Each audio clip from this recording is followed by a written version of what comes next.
اعوذ باللہ من الشیطان الرجیم بسم اللہ الرحمن الرحیم لا حول ولا قوة الا باللہ العلی العظیم حسبنا اللہ نعم الوکیل و نعم المولا و نعم النصیر۔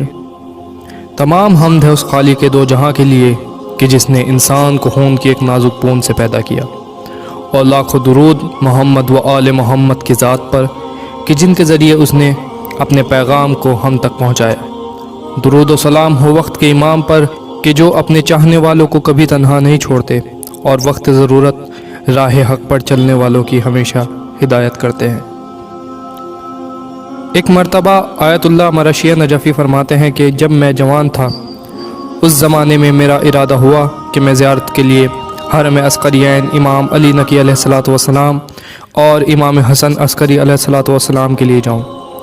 وہ کہتے ہیں کہ جب میں زیارت کے ارادے سے اپنے گھر سے نکلا تو تھوڑی دور چل کر میں راستہ بھٹک گیا اور اتنا وقت گزر گیا کہ میری حالت خراب ہو گئی۔ شدید ترین گرمی تھی، مجھے غش آنے لگے، یہاں تک کہ راستہ نہیں ملا اور میں بالکل جا بلب ہو گیا۔ مجھے اپنے بچنے کی کوئی امید نہیں رہی۔ میں اس وقت بالکل زندگی سے مایوس ہو گیا۔ جب اس وقت مجھے اپنی موت دکھنے لگی تب میں نے وقت کے امام مہدی عجل اللہ تعالی فرجہ الشریف سے توسل کیا۔ تو تھوڑی دیر بعد میری ملاقات امام زمانہ علیہ الصلوۃ والسلام سے ہوئی۔ امام زمانہ علیہ السلام نے آیت اللہ مرشی نجفی کو راہ بتائی اور کچھ خاص تاکیدات بھی کی۔ وہ تاکیدات جو امام زمانہ علیہ الصلوۃ والسلام نے آقا مرشی نجفی کو کی وہ ان کے شاگرد سید عادل علوی نے ایک کتاب قبسات میں رقم کی ہے۔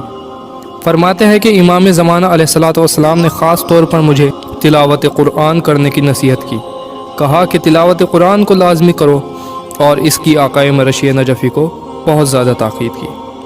اس کے بعد امام زمانہ علیہ الصلوۃ والسلام نے تلاوت قرآن کے ساتھ ساتھ نماز شب کی بھی تاکید کی، بلکہ نماز شب اور تلاوت قرآن کے لیے امام علیہ السلام نے فرمایا کہ اے سید، ان اہل علم پر افسوس ہوتا ہے کہ وہ خود کو ہم سے نسبت دیتے ہیں اور ان اعمال کو انجام نہیں دیتے۔ اس کے بعد امام علیہ السلام زیارت قبور ائمہ اور اولاد ائمہ کی تاکید کرتے ہیں۔ اس کے بعد امام علیہ السلام نے احترام ذریت سادات کی بھی آقا مرشی کو تاکید کی کہ دیگر افراد کو چاہیے کہ سادات کی عزت اور احترام کریں، اور اس کے علاوہ جو دیگر علماء کے قبور ہیں، شہداء کے قبور ہیں، صالحین کے قبور ہیں، وہاں بھی ضرور گاہے بگاہے زیارت کے لیے جانے کی تاکید کی۔ اپنے مرحومین کی قبروں پر جانے کی تاکید امام زمانہ علیہ السلام نے آیت اللہ مرشی نجفی سے کی۔ اس کے علاوہ امام علیہ الصلوۃ والسلام نے آیت اللہ مرشی نجفی کو اس بات کی تاکید کی کہ امیر المومنین علی علیہ الصلوۃ والسلام کے خطبہ شکشکیہ کو حفظ کریں۔ اس کے علاوہ امام زمانہ نے خطبہ حضرت زینب سلام اللہ علیہ کے حفظ کی تاکید کی، اور امام علیہ السلام نے خاص طور پر والدین کی خدمت کی تاکید کی، خواہ وہ زندہ ہو یا انتقال فرما گئے ہیں۔ اب ایک سوال اٹھتا ہے کہ مرنے کے بعد خدمت کیسے ہو؟ یقیناً ان کے واجبات کو انجام دے کر، ان کے لیے دعائے خیر کرنا، ان کے لیے تلاوت قرآن کرنا، ان کے لیے اعمال صالح انجام دینا، ان کے لیے حج عمرہ اور زیارت کا ثواب ان کو ہدیہ کرنا۔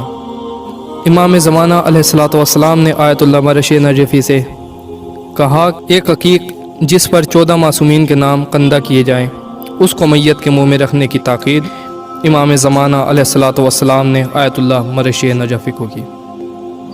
پھر اس کے بعد امام زمانہ علیہ الصلوۃ والسلام نے نماز جماعت میں شرکت کی تاکید کی۔ امام نے فقہ، حدیث و تفسیر کے مطالعے کی تاکید کی۔ روزانہ کی بنیاد پر فقہی مسائل، احادیث مبارکہ، تفسیر قرآن کی امام نے تاکید کی۔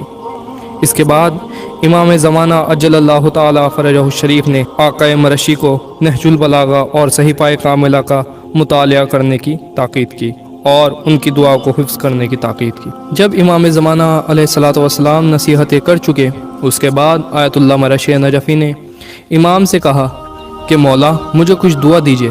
تب امام زمانہ عجل اللہ تعالی فرجہ الشریف نے آیت اللہ مرشی نجفی کے لیے دعا کی اور اپنے دست دعا کو بلند کیا اور یہ دعا دی کہ پروردگارہ، تجھے اپنے پیغمبر اور ان کی آل کا واسطہ اس سید کو دین کی خدمات کی توفیق عطا فرما۔ اسی دعا کے نتیجے میں آیت اللہ مراشی نجفی نے کم کے اندر ایشیا کی سب سے بڑی لائبریری کو قائم کیا۔ اس کے بعد امام نے دعا کی کہ پروردگارہ اس سید کو امن نجات کی لذت و شیرینی عطا فرما۔ اس دعا کے نتیجے میں جب بھی آیت اللہ مراشی نجفی اکثر و بیشتر ہاتھ میں بس ان کے رومال رہتا تھا اور اپنے آنسو پہنچتے تھے۔ انتہائی رقیب القلب گویا ہر وقت آنسوؤں کو آنکھوں پر رکھے رہتے تھے۔